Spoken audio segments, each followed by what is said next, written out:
আসসালামু আলাইকুম। কম বেশি তোমরা সবাই এই ফলটা চিনো। কিন্তু আমি ছোটবেলা থেকে এই ফলটা আমার অনেক ভালো লাগে। এটার নাম হচ্ছে কদবেল। তোমরা কি বলো সেটা আমাকে জানিও। কদবেলটা যখন ছোটবেলা ছিলাম, তখন আমার আম্মু আমাকে স্কুল থেকে আসার সময় আমাকে এবং আমার আপুকে কিনে দিত। লোকটা এটার মধ্যে মরিচ দিত, আরো কত কিছু দিত। কিন্তু আমি মাশাআল্লাহ, খেতে খেতে আসতাম, মাশাআল্লাহ। আবার বাসায় এসে অনেকগুলো মরিচ দিয়ে এটা আবার মাখিয়ে খেতাম। এখনো সে অভ্যাসটা থেকে গেছে এত বছর পরও। কিন্তু আগে আমার আম্মু আব্বু কিনে দিত, আর এখন আমার হাজবেন্ড আমার জন্য কদবেল নিয়ে আসে।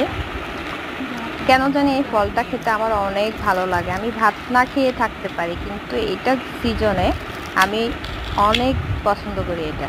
এটা কি আচার করে রেখে দেওয়া যায়? তোমরা জানলে আমাকে একটু জানাবে। আমি এটা সারা বছরের জন্য একটু রাখতে চাচ্ছি। দেখো আমার জিভে এখনই পানি আর চলে বন্ধুত্ব নেই। আসতেছে। ওই মাশাআল্লাহ, এত টেস্টি একটা খাবার। কিন্তু সেদিন আমি মরিচ কম দিয়েছি।